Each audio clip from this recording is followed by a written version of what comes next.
प्रिय दर्शकों नमस्कार, जय श्री राम। सूर्य मीन राशि में गोचर करने जा रहे हैं 14 मार्च 2024 को दोपहर 12:24 से और इसके बाद ये 13 अप्रैल 2024 तक रहने वाला है। मेष राशि से और मीन राशि तक 12 राशियों के लिए इनका क्या शुभाशुभ प्रभाव होगा, मैं बिल्कुल आपको सटीक बताने का प्रयास करूंगा। कुछ बातों का सुझाव मैं दूंगा जिसको आप जरूर समझिएगा, लेकिन आगे मैं बढ़ूं विस्तार से बताऊं आपको। इसके पहले एक छोटा सा हमारा आग्रह है कि यदि आप नए दर्शक हैं तो सब्सक्राइब जरूर कर लीजिएगा, लाइक कर लीजिएगा और अपनी प्रतिक्रिया जरूर दीजिएगा। दर्शकों, सबसे पहली बात तो यह है कि इस पूरे गोचर का जो मूल है, हमने उसको 3 शब्द में रखने का प्रयास किया है। यदि आप सूर्य के गोचर का प्रभाव, यदि अशुभ भी प्रभाव आपके राशि पर पड़ने जा रहा है तो आप उसको शुभ कैसे कर सकते हैं, तो उसके लिए आपको 3 शब्द का पालन करना चाहिए। अच्छा, जिनके लिए शुभताप्रद है उनको भी इसका पालन करना चाहिए, तब जाकर के इस गोचर का 100% आपको लाभ मिलेगा।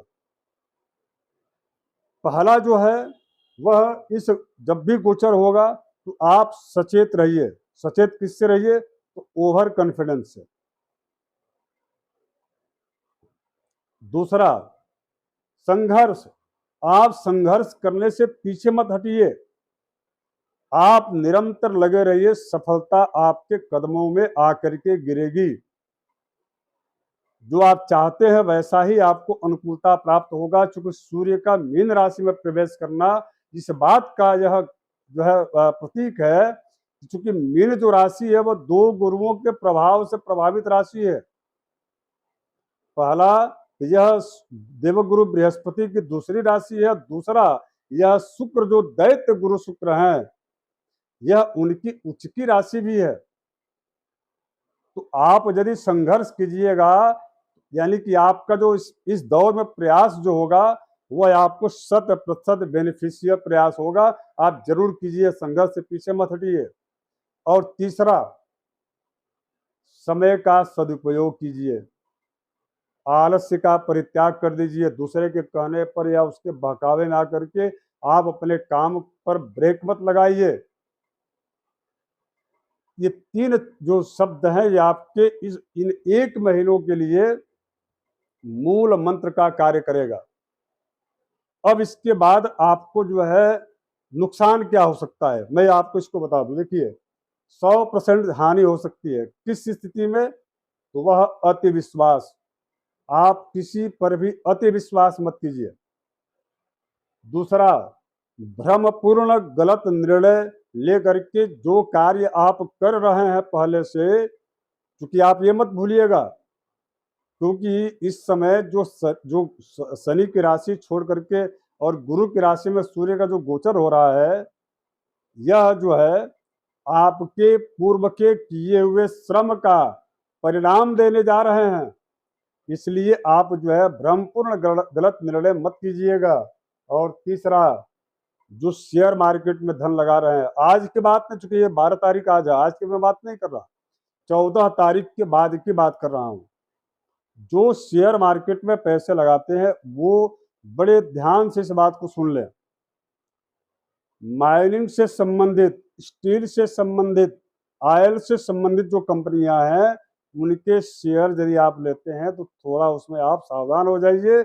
या यदि उनके शेयर आपको बेचने ही पड़ रहे हैं तो आप 1 महीना प्रतीक्षा कर लीजिए, क्योंकि इन 1 महीनों में उनके शेयर गिरने जा रहे हैं।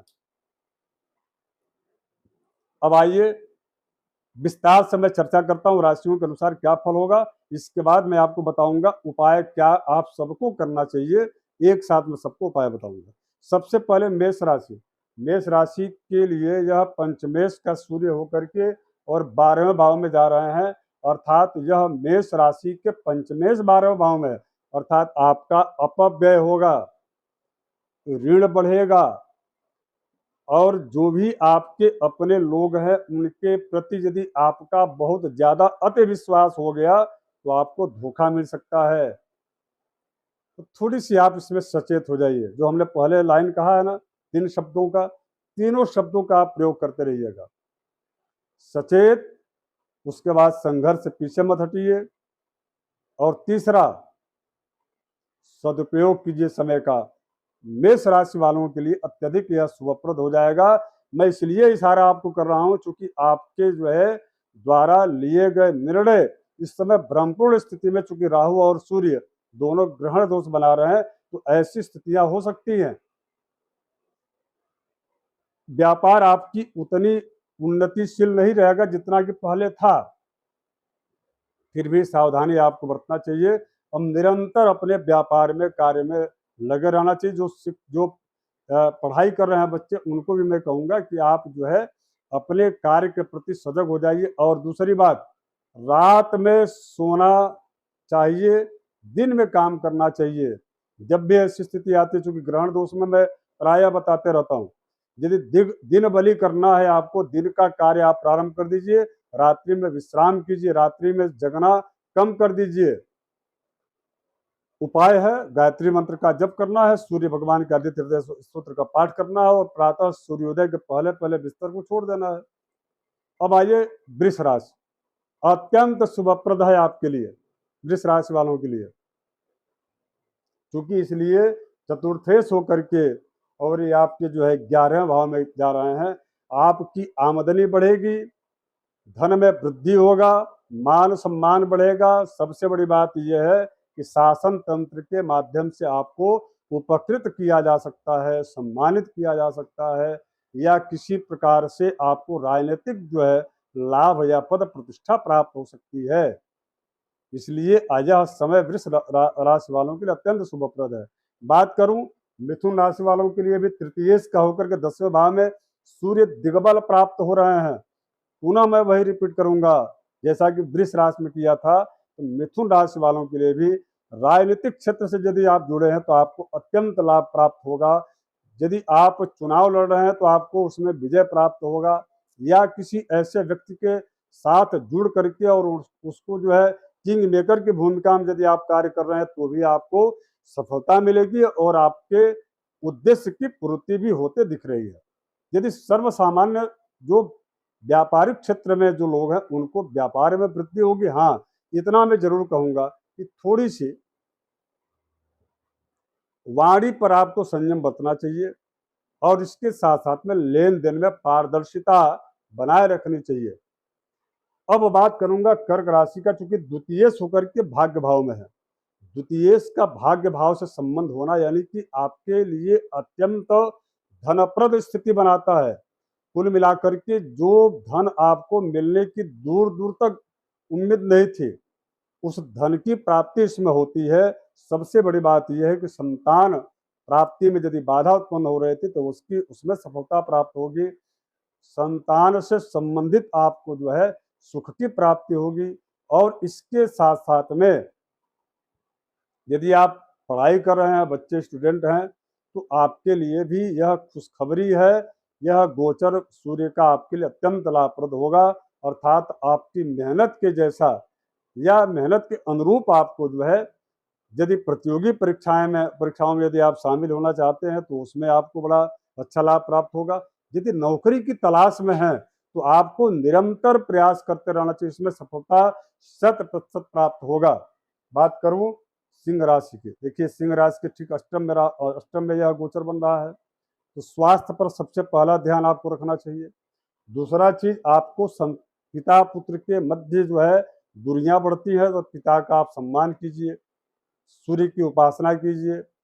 सबसे बड़ी बात यह है कि आपके उच्च अधिकारियों के बीच में तालमेल अच्छे नहीं रहेंगे। ऑफिशियल आपको अपमानित करने का प्रयास किया जाएगा, जिसके चलते आपकी मनोस्थिति थोड़ी सी डाउन हो सकती है। बात करूंगा अब इसके बाद से जो है कन्या राशि का। कन्या राशि वालों के लिए चूंकि यहाँ पर जो है 12वें भाव के स्वामी होकर के जो है यह 7वें भाव में पत्नी के बीच के स्वास्थ्य को लेकर थोड़ी दिक्कत हो सकती है और पति पत्नी के मध्य जो है वैचारिक मतभेद हो सकते हैं। यदि आप पार्टनरशिप में व्यापार कर रहे हैं तो थोड़ी बहुत उसमें भी मतभेद हो सकता है, सावधानी बरतिएगा। बात करूंगा तुला राशि का, लाभेश क्योंकि 6ठे भाव में है, अर्थात यह भी स्थिति अच्छी है। बस केवल मात्र खराब क्या है, क्योंकि छठे भाव में तो स्वास्थ्य को लेकर के थोड़ी दिक्कत होगी, लेकिन धन की स्थिति और आय की स्थिति आपकी नियमित बनी रहेगी, उसमें कोई दिक्कत आपको नहीं होगा। अब हम बात करेंगे वृश्चिक राशि, चूंकि वृश्चिक राशि दशमेश का होकर के पंचमस्थ है, तो पिता का, पुत्र का और व्यापार का और उसके जो है नौकरी का, यदि इन सभी दृष्टिकोण से देखा जाए तो यह तुलनात्मक रूप से अत्यंत शुभप्रद स्थिति है। हाँ, इसमें नया यदि आप कोई विस्तार या प्रयास या कोई नई मिल या कंपनी या फैक्ट्री इत्यादि चीज़ों का की शुरुआत करना चाहते हैं, ये समय आपके लिए बेहतरीन है। बात करूंगा धनु राशि नवमेश का होकर चतुर्थ भाव में है, यह भी अत्यंत शुभप्रद है धनु राशि वालों के लिए। केवल मात्र आप चूंकि राहु भी है आपके जो है, ठीक है, चतुर्थ भाव में सूर्य के साथ युति करके बैठे हैं, तो थोड़ी सी आलस्य का परित्याग आपको करना चाहिए और दूसरों की बातों में न आकर के निर्णय स्वयं लीजिए। और यदि आप पार्टनरशिप के अतिरिक्त यदि आप स्वयं का व्यापार बिजनेस करते हैं तो ज़्यादा बेहतर होगा। अब हम बात करेंगे मकर राशि, अष्टमेश होकर के तीसरे भाव में है। भाई देखिए, ये तो आपके लिए बड़ा अच्छा है मकर राशि वालों के लिए, लेकिन जो लंबित कार्य पूर्व से है उसमें बहुत ज़्यादा प्रोग्रेस तो नहीं दिखेगा, लेकिन इतना जरूर है कि उस कार्य को करने की क्षमता आपके अंदर आ जाएगी। यानी कि मकर राशि वालों के लिए, चूंकि शनि की साढ़े से भी प्रभावित ये राशि है और शनि की ढैया की जो है तृतीय चक्र की यानी कि अंतिम ढैया का समय चल रहा है, तो ये बहुत आपके लिए लाभप्रद रहेगा। आप निश्चिंत रहिए, विशेष करके शत्रु बाधा से आपको दूरी बनाकर रहना चाहिए। बात करूंगा शनि की जो राशि कुंभ राशि है, यानी कि जिनकी राशि कुंभ है, तो कुंभ राशि के ठीक है जो है सप्तमेश होकर के दूसरे भाव में है। स्वास्थ्य को लेकर के आप सचेत रहिए। सबसे बड़ी बात यह है कि किसी को भूल करके भी इस दौरान पैसा मत दीजिएगा, इसलिए क्योंकि वापसी की स्थिति नहीं बन रही है।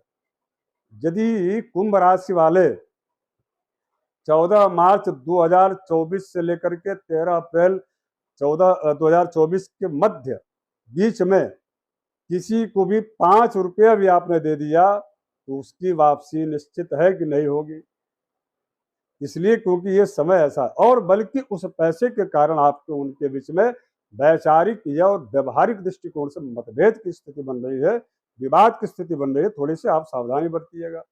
बात करूंगा अब मीन राशि, जिस राशि पर ये सूर्य जा रहे हैं, पहले से वहां राहु विराजित है। ये चूंकि षष्ठेश आपके सूर्य है और यह षष्ठेश होकर के और राहु आप के साथ युति करके मीन राशि में प्रवेश कर रहा है। ये जो स्थितियां हैं, ये आपको थोड़ी सी अपनों के और आपके बीच में मतभेद की स्थिति बनाएंगे। इसके साथ साथ में आपकी जो घरेलू जो समस्याएं हैं, परेशानियां हैं, उसमें वृद्धि कर सकते हैं। आय की जो स्थिति पूर्व से जो संचालित आपका व्यापार है उसमें कोई दिक्कत नहीं आएगी, लेकिन लेन देन को लेकर के थोड़ी बहुत उच्च व्यापारियों या छोटे आपके जो मझोले जो व्यापारी आपके साथ व्यापार जुड़ करके करते हैं, उनसे थोड़ी वैचारिक मतभेद की स्थिति बन रही है। तो वाणी पर आप संयम बरतिए। उपाय आपको मैं बताऊंगा क्या करना है, उसको कीजिएगा। अब मैं ये बताऊंगा कि पूरे राशि वालों को उपाय क्या करना चाहिए, हमने पहले ही लिख दिया है। गायत्री मंत्र का जाप करना चाहिए, गणेश अथर्व शीर्षम का पाठ कीजिए, आदित्य हृदय सूत्र का पाठ करना चाहिए, सूर्य को अर्घ्य देना चाहिए। यदि आपको सूर्य से संबंधित कोई भी आपको परेशानियां हैं या आपको गोचर में सूर्य और राहु की युति से कोई दिक्कत हो रही है, तो आप जो है सूर्य को अर्घ्य तो प्रतिदिन दीजिए ही। और उसके बाद से पिता की सेवा करनी चाहिए। पिता यदि नहीं है तो पिता के समतुल्य जो वरिष्ठ जन है उनकी भी आप सेवा करेंगे तो भी आपको इसका लाभ प्राप्त होगा। धन्यवाद, नमस्कार।